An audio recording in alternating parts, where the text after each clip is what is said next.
وعجل فرجه اعوذ باللہ من الشیطان الرجیم بسم اللہ الرحمن الرحیم الحمد للہ رب العالمین بارئ الخلائق اجمعین ثم الصلاة والسلام وتحیت والاکرام علی اشرف الانبیاء والمرسلین شفیع المذنبین حبیب الہ العالمین ابی القاسم المصطفى محمد اللہم صلی علی محمد وآل محمد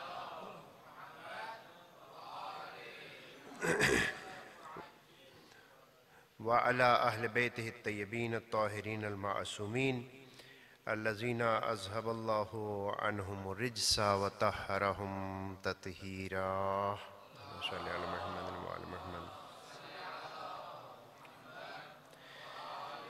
لا سيما بقية الله في الأراضين روحي وأرواح المؤمنين لتراب مقدمه الفداء واللعنة الدائمة الأبدية على أعدائهم أعداء الله من يوم عداوتهم إلى أبد الآبدين اما بعد انتہائی شرف کا مقام ہے کہ اس حوض علمیہ میں حاضری کا موقع ملتا رہتا ہے اور بالخصوص ایک عنوان کے تحت یہاں یہ سالانہ کانفرنس منعقد ہوتی ہے اور ہونا بھی ایسے ہی چاہیے کہ مدارس علمیہ میں ہمیشہ موضوعاتی گفتگو ہی ہونی چاہیے جو کہ کم ہی جگہ پر دیکھنے میں آتی ہے۔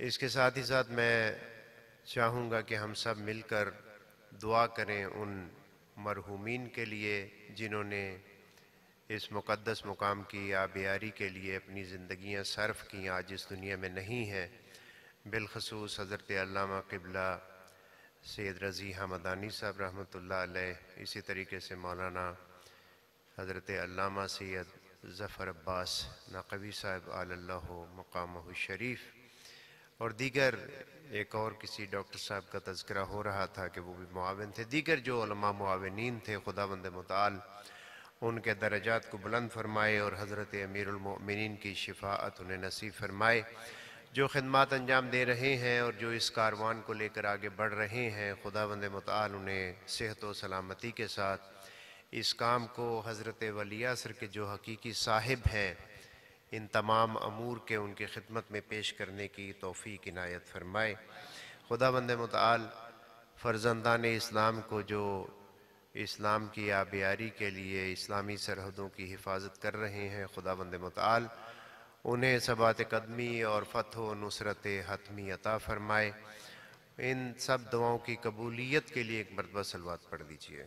اللہم صلی علی محمد وآل محمد وعجل فرجہم۔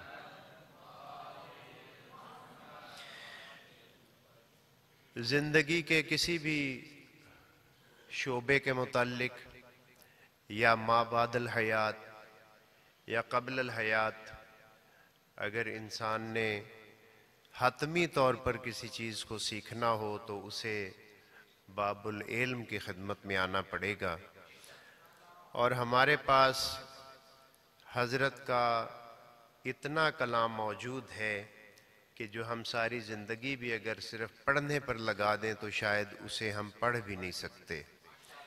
یہی نہج البلاغہ جس کے متعلق مجھ سے پہلے جو فاضل حضرات گفتگو فرما رہے تھے انہوں نے بھی اس کا تعارف کروایا، اس کے اوپر بہت سی شروحات نہ صرف لکھی گئیں بلکہ جو کلام سید رضی رحمۃ اللہ علیہ کی مختصر زندگی میں اس میں جمع نہیں ہو سکا تھا اسے بھی اضافہ کیا گیا، اور نہج السعادہ اور مختلف ناموں سے مستدرک اور اس قسم کی چیزیں چھپی، اور کئی جلدوں میں جو ہے نہج البلاغہ کی تکمیل کرنے کی کوشش کی گئی۔ اسی طریقے سے سیرت امیر المومنین علی بن ابی طالب علیہ السلام پر بھی اللہم صلی علی محمد وآل محمد علماء اعلام نے بہت زیادہ کام کیا، اور جتنا زیادہ جس نے کام کیا امیر المؤمنین کی معرفت کے بارے میں اس کی تشنگی میں اضافہ ہی ہوا۔ جیسے جیسے اس نے معرفت کی سیڑھیاں چڑھیں ویسے ہی ویسے اس کے قلب منور ہوتا چلا گیا، راستے نکلتے آتے چلے گئے، اور اس معنی کے مطابق اس کی جہالت میں اضافہ ہوتا چلا گیا، یعنی بائی معنی کہ جب بہت سی چیزوں کا علم ہو گیا تو تب علم ہوا کہ ابھی بہت سی چیزیں ایسی ہیں جن کا اسے علم نہیں ہے۔ خود یہی نہج البلاغہ جو حضرت امیر المومنین کے کلام کا ایک نایاب حصہ ہے اور مختصر حصہ ہے، اسی کے اوپر جو شروحات کا سلسلہ دیکھا جائے اور ہر کلام کو، ہر کلمے کو دیکھا جائے امیر المومنین کا، تو اس کی بھی توجیحات و شروحات و توضیحات جو علماء نے کی، وہ نئی سے نئی راہیں حضرت انسان کو دکھاتی ہیں۔ اور جیسا کہ ابھی محترم فرما رہے تھے کہ یہ خالق کے کلام کا رنگ لیے ہوئے ہے اور خوشبو کلام نبوت لیے ہوئے ہے، اس میں کوئی شک نہیں ہے، چونکہ خود امیر المومنین فرماتے ہیں کہ بچپن میرا ایسے تھا کہ رسول اللہ مجھے اپنی گود میں بٹھا لیا کرتے تھے اور پھر مجھے اپنے سینے کے ساتھ میرا سینہ لگایا کرتے تھے، اور بعض اوقات غذا کو اپنے منہ میں نرم کر کے میرے منہ میں ڈالا کرتے تھے۔ جس ہستی کی یوں تربیت کی گئی ہو، ظاہر ہے اس کے معرفت اور اس کی حقیقت کو کم از کم ہم سمجھنے سے قاصر ہیں، جیسا کہ بہت سی احادیث میں بھی یہ چیزیں وارد ہوئی ہیں۔ حضرت کی سیرت اور کلام کو جب دیکھا جائے تو انسان بہت سے عجائب میں گھرتا چلا جاتا ہے۔ اگر دنیا کی مذمت کے باب کو دیکھا جائے تو ایک الگ انداز سے نظر آتا ہے کلام امیر المومنین۔ علماء کی عظمت کو دیکھا جائے، اولیاء کی عظمت کو اگر دیکھنا چاہیں تو وہ بھی بدرجہ اتم قرآن مجید کے ساتھ ہی ساتھ زیر تلو قرآن جسے کہا جائے گا نہج البلاغہ میں ہمیں نظر آتی ہے۔ مذمت دنیا کرتے کرتے امیر المومنین دنیا میں رہنے کا ڈھنگ بھی سکھاتے ہیں۔ اس لیے آپ حکمت کے ابواب میں فرماتے ہیں الناس فی الدنیا عاملان، لوگ دنیا میں دو قسم کے ہوتے ہیں، دو قسم کے عامل ہوتے ہیں، عمل کرنے والے ہوتے ہیں۔ عامل فی الدنیا للدنیا، کچھ لوگ ایسے ہوتے ہیں جو دنیا میں رہتے ہوئے دنیا کے لیے صرف کام کرتے ہیں، ان کا ہم و غم دنیا ہوتی ہے، وہ ایک مادیت پرستی کا شکار ہوتے ہیں۔ قد شغلت ہو دنیا ہو عن آخرت ہی، اور یہ جو لوگ دنیا میں رہتے ہوئے دنیا کے لیے کام کر رہے ہوتے ہیں، انہیں دنیا کی یہ محبت، دنیا کی طرف یہ رغبت انہیں آخرت سے لاپرواہ کر دیتی ہے۔ ان کو آخرت کی پرواہ ہی نہیں ہوتی، وہ دنیا میں اتنے مشغول ہو جاتے ہیں اور دنیا کے حصول کے لیے ہر قسم کے راستے سے وہ گزرنے کے لیے تیار ہو جاتے ہیں۔ یخشی علی من یخلفہ الفقر وَيَأْمَنُهُ عَلَى نَفْسِهِ فَيُفْنِ عُمْرُهُ فِي مَنَافِعَةِ غَيْرِهِ، فرماتے ہیں کہ اسی دنیا کی محبت میں وہ خدا سے ڈرنے کی بجائے ان چیزوں سے خوف زدہ ہوتے ہیں جو چیزیں اسے دنیا میں نقصان پہنچا سکتی ہوں۔ انسان کاروبار کرتا ہے، کاروبار میں وہ نقصان سے ڈرتا ہے۔ انسان اس دنیا میں ان لوگوں سے دوستی کرتا ہے جن سے اسے فائدہ پہنچ سکتا ہے، اور پھر انہی لوگوں سے سب سے زیادہ خوفزدہ ہوتا ہے۔ عموماً ہمارے ہاں جو رواج ہے سیاستدانوں سے دوستی یا صاحبان مرتبہ سے دوستی، اور پھر دوستی کے حقیقتاً بیک گراؤنڈ میں ایک خاص قسم کا خوف، ایک طرف سے دوستی ہے اور ایک طرف سے اس کے کسی بھی حملے سے محفوظ رہنے کی ترکیبیں بھی ہیں، خوف بھی ہے کہ جس کو میں دکھاتا ہوں کہ میں تمہارا ہوں، اس سے بچنا کیسے ہے۔ یہ دنیا دار شخص ایسی حالت میں ہوتا ہے، وہ اپنی زندگی کو حقیقتاً کسی اور کی منفعت میں گزارتا ہے، اسے کوئی فائدہ نہیں ہوتا۔ وہ جو کچھ بھی کمائے گا ظاہر ہے آخر میں وہی 6 فٹ کی قبر اسے نصیب ہوگی، اس کے ساتھ کچھ نہیں جائے گا۔ دنیا میں وہ جتنا بھی طاقتور اور زور آور ہوگا، اور ہم نے اپنی آنکھوں سے بہت سے ایسے زور آور دیکھے کہ جنہیں پھر موت کے موقع پر کوئی دفن کرنے کے لیے بھی تیار نہیں ہوتا۔ بہت سے لوگ ایسے ہوتے ہیں جنہیں اپنے وطن کی خاک بھی نصیب نہیں ہوتی۔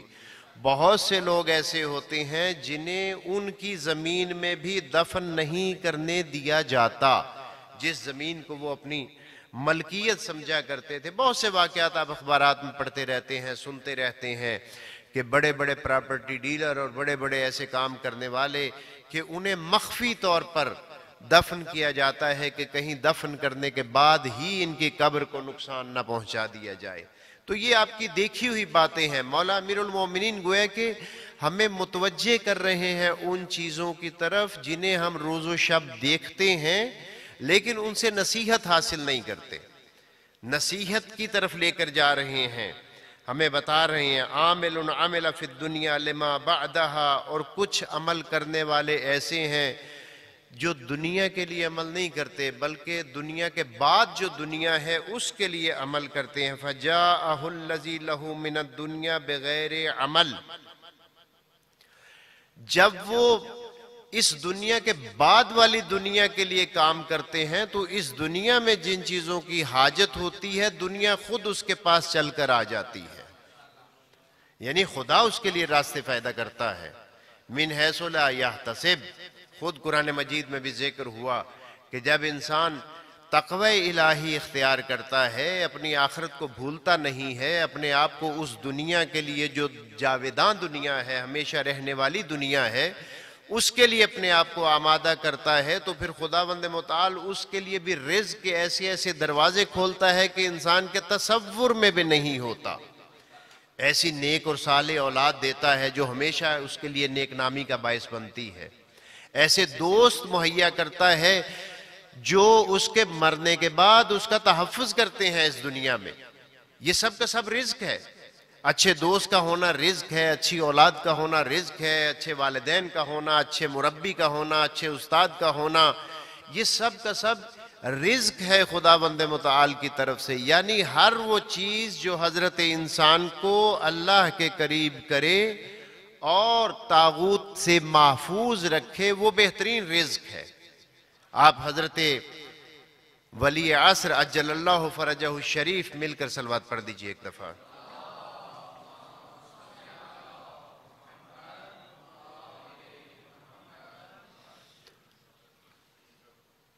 ان کی دعا میں آپ پڑھتے ہیں, طلاب عزیز موجود ہیں, وہ دعا ہی یہاں سے شروع ہوتی ہے, اللہم ارزقنا توفیق الطاعہ, یہیں سے دعا شروع ہوتی ہے. اور آپ کے یقیناً پڑھتے ہیں اور پڑھنی بھی چاہیے, جس طریقے سے ہم دعائے معرفت روزانہ پڑھتے ہیں اور حضرت کی معیت کی دعا پڑھتے ہیں کہ حضرت کے ساتھ ہم انشاءاللہ شریک ہوں اور اس الہی کام میں ہم حضرت کی زیر سرپرستی آگے بڑھیں. اسی طریقے سے اس میں بھی حضرت نے جو کچھ بھی حضرت انسان کی ضرورت ہے اسے اس میں شمار کیا ہے. توفیق اطاعت خداوند متعال سے لے کر آخر تک یہ دعا ہمیں بتاتی ہے کہ انسان کے لیے بہترین رزق کیا ہے. تو پس جو آخرت کے لیے کام کرتا ہے دنیا خود اس کی حاجتوں کو پورا کرتی ہے, دنیا خود اس کے پاس چل کر آتی ہے, دنیا خود اسے آسائش مہیا کرتی ہے. اور آسائش سے مراد یہ کہ دنیا سے اسے کوئی تکلیف نہیں ہوتی, کوئی دکھ نہیں ہوتا. اگر وہ تکلیف پہنچتی ہے اسے تو وہ اسے بے عنوان تکلیف نہیں لیتا بلکہ بے عنوان ابتلا لیتا ہے, بے عنوان آزمائش لیتا ہے. اور پھر اس آزمائش کے موقع پر ایسا ہی شخص کامیاب ہوتا ہے جس نے اپنے آپ کو آخرت کے لیے تیار کر رکھا ہے. پھر حکمت نمبر 393 میں فرماتے ہیں 393, خذ من الدنیا ما آتاک, دنیا سے وہی کچھ لو جو آسانی سے تمہیں مل جائے. سادہ الفاظ میں وَتَوَلَّا أَمَّا تَوَلَّا عَنْكَ, جو چیز دنیا میں سے تم سے رخ موڑے تم بھی اس سے رخ موڑ لو. جو چیز تمہاری طرف نہیں آ رہی اسے حاصل کرنے کی کوشش نہ کرو.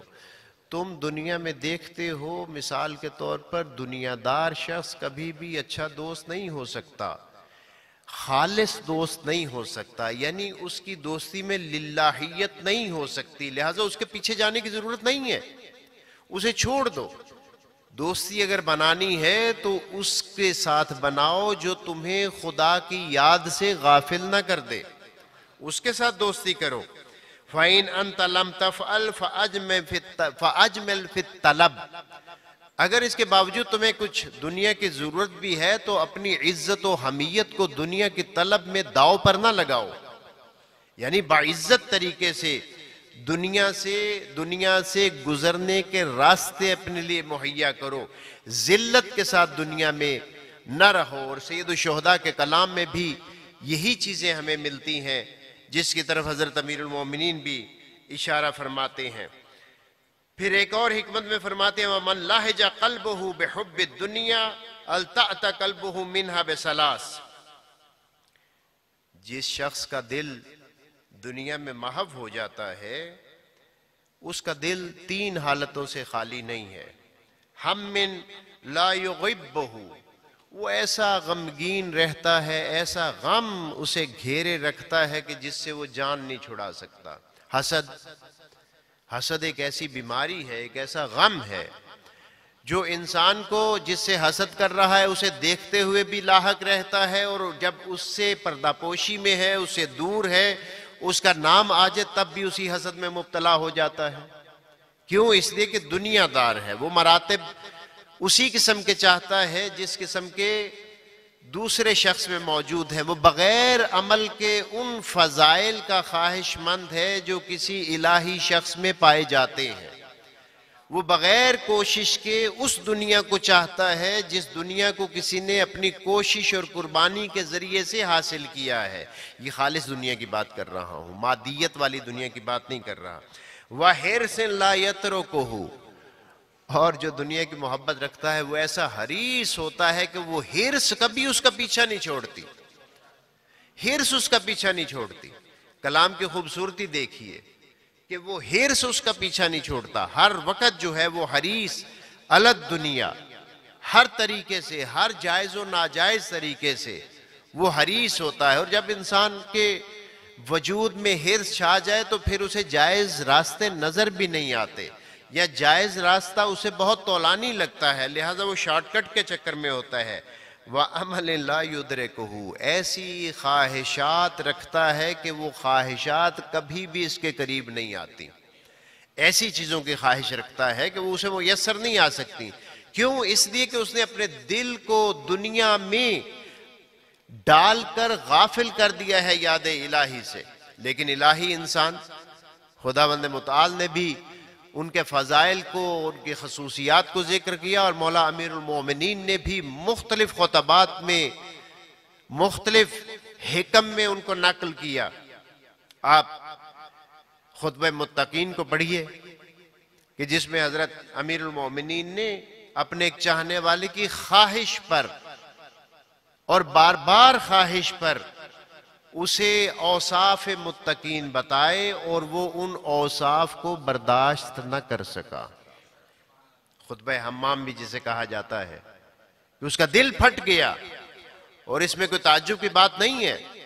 کیوں؟ اس لیے کہ مولا امیر المومنین کا بھی، جیسا کہ میں نے عرض کیا اور حضرت مولانا خان صاحب بھی فرما رہے تھے، کہ کلام امیر المومنین رنگ کلام خدا لیے ہوئے ہے۔ خدا اپنے کلام میں فرماتا ہے لو انزلنا هذا القرآن على جبل لرأيته خاشعا متصدعا من خشیت اللہ، اگر پہاڑ کے اوپر اس قرآن کو نازل کیا جاتا تو وہ پہاڑ بھی ریزے ریزہ ہو جاتا، رائی کی طرح وہ اڑنا شروع کر دیتا۔ یہ تو قلب نازنین رسول اعظم صلی اللہ علیہ وآلہ وسلم کی طاقت تھی، یہ ہماری طاقت نہیں تھی۔ کبھی یہ نہ سمجھیے گا کہ چونکہ رسول اللہ بھی ہماری طرح تھے، انہوں نے جب برداشت کر لیا تو اگر قرآن ہمارے دل پر نازل ہوتا ہم بھی برداشت کر لیتے۔ ابدا، ایسا ممکن نہیں ہے۔ اس کی سادہ سی مثال یہ ہے کہ جب بچہ متولد ہوتا ہے تو اسے سب سے بہترین غذا ماں کے سینے سے دی جاتی ہے۔ اگر اس کے پیدائش کے فوراً بعد آپ اس کے منہ میں کوئی بوٹی ڈال دیں تو آپ اس کی جان تو لے سکتے ہیں، اس کا سانس تو روک سکتے ہیں، لیکن اسے سانس مہیا نہیں کر سکتے۔ پھر وہ ایک عرصہ گزارتا ہے، پھر تھوڑی سخت غذا شروع کرتا ہے، پھر اس کے بعد وہ عادی غذا کھاتا ہے۔ یہ قرآن مجید کا نازل ہونا قلب مبارک رسول اعظم پر بالکل ایسے ہی ہے کہ اس قلب نے اسے اٹھایا اور وہاں سے یہ ماں کے شیر کی مانند ہماری طرف منتقل ہوا تاکہ ہم برداشت کر سکیں۔ لہٰذا یہاں بھی امیر المومنین فرماتے ہیں کہ ایسی خواہشات میں پڑ جاتا ہے جو خواہشات اس کا پیچھے ہی نہیں چھوڑتی، لہٰذا فرماتے ہیں ازہد فی الدنیا، دنیا میں زہد اختیار کرو، یبصرک اللہ عوراتہا، خداوند متعال ان چھپی ہوئی چیزوں کے متعلق بھی تمہیں بابصیرت بنا دے گا۔ قرآن بھی انسان کے لیے بصیرت چاہتا ہے، امیر المومنین بھی انسان کے لیے بصیرت چاہتے ہیں۔ وَلَا تَغْفُلْ فَلَسْتَ بِمَغْفُولٍ عَنْكَ، غفلت نہ کرو، تم غفلت کرنے والوں میں سے نہیں ہو۔ انسان کو خداوند متعال نے یوں تخلیق نہیں فرمایا کہ انسان غافل رہے، اس کی طینت میں غفلت کو نہیں رکھا، تدبر کو رکھا، لیکن وہ استعمال کب ہوگا؟ جب انسان خود چاہے گا، اسے اختیار دیا۔ لہٰذا ابھی ظاہراً حمدانی صاحب بھی کھڑے ہو گئے تو لگتا ہے میرا ٹائم ختم ہو گیا، ابھی آدھا ہوا تھا یہ سلسلہ، ابھی علماء کی شان بیان کرنی تھی۔ بس میں مختصراً یہی کہوں گا کہ خداوند متعال نے بھی، رسول اعظم نے بھی، حضرت امیر المومنین نے بھی جو علماء کے متعلق فرمایا وہ بھی یقیناً ہمارے لیے مشعل راہ ہے کہ امیر المومنین کیا فرماتے ہیں اس حوالے سے۔ اس میں آپ جو ہے، میں صرف آپ کو جو ہے وہ ریفرنس دے دوں، حکمت نمبر 432 جو ہے اس کا مطالعہ ضرور فرمائیے گا۔ وہ اولیاء الہی کے لیے حضرت امیر المومنین کا کلام ہے، اور ہم نے اس دنیا میں کچھ افراد ایسے دیکھے جو واقعاً اس معیار پر پورا اترتے ہیں، اور ایسے ہی افراد کی وجہ سے دین کی بقا اور دین کے درمیان ایک نشاط پائی جاتی ہے۔ آپ راہبران الہی کو دیکھیے کہ وہ تنہا بھی ہو تو پوری دنیا کے سامنے سینہ سپر ہو کر کھڑا ہو جاتا ہے۔ اسی غزہ کے معرکے میں 63 ملکوں نے اسرائیل کی مدد کی ہے، 63 ملکوں نے اسرائیل کی مدد کی ہے۔ اسرائیل کی مدد کا مطلب غزہ کو تباہ کرنا، اسرائیل کی مدد کا مطلب لبنان کو تباہ کرنا، اسرائیل کی مدد کا مطلب جمہوریہ اسلامی ایران کو ختم کرنا۔ لیکن مقابلے پر کون تھا آخر تک؟ تنہا ایک شخصیت تھی، وہ مرجیت تھی، وہ ولی فقیہ کی وہ طاقت تھی، اور مومنین کی وہ اطاعت تھی، جسے آغا خامنئی حافظہ اللہ کی صورت میں اور ان کی قیادت میں انسانوں نے دیکھا، طاغوت نے دیکھا، دشمن نے دیکھا۔ اور یہ یاد رکھیے ان 63 افراد، ان 63 ممالک میں سے اکثریت مسلمان ملکوں کی ہے، اکثریت مسلمان ملکوں کی تھی۔ کیا وجہ ہے کہ انہوں نے ساتھ دیا؟ اس وجہ سے کہ وہ اہل بیت علیہ السلام کا در انہیں نصیب نہیں ہوا۔ ایسا نہیں ہے کہ در کی طرف سے کوئی بخل تھا، ان کی جہالت اور دنیا کی محبت جس کا تذکرہ ابھی میں نے آپ کی خدمت کیا، وہ ان کے اصل میں مانے ہوئی۔ جب انسان دنیا کی محبت میں مشغول ہو جاتا ہے تو پھر وہی بیماریاں لگ جاتی ہیں جو تینوں میں نے ابھی آپ کی خدمت میں پیش کی۔ دعا گو ہیں کہ خداوند متعال حضرت ولی عصر کے صدقے میں جس طریقے سے تشیع اس وقت دنیا میں صدق و عدالت و مساوات کے عنوان سے اپنا کوئی ثانی نہیں رکھتی، پوری دنیا یہ مانتی ہے مخالفت کے باوجود، دشمنی کے باوجود، کہ اگر کوئی حق کی بات کہتا ہے تو وہ مکتب امیر المؤمنین علی ابن ابی طالب ہے۔ وہی مکتب ہے جس نے دنیا میں اسلام کی عظمت کو پہچنوایا۔ پوری دنیا میں جو تغیر و تبدل آیا اور 70 لاکھ افراد نے صرف USA میں کھڑے ہو کر احتجاج کیا، وہ بھی نتیجہ تھا اسی شخصیت کا اور ان لوگوں کا اور آپ مومنین کا جو متمسک ہوتے ہیں کلام ائمہ خدا علیہ السلام سے۔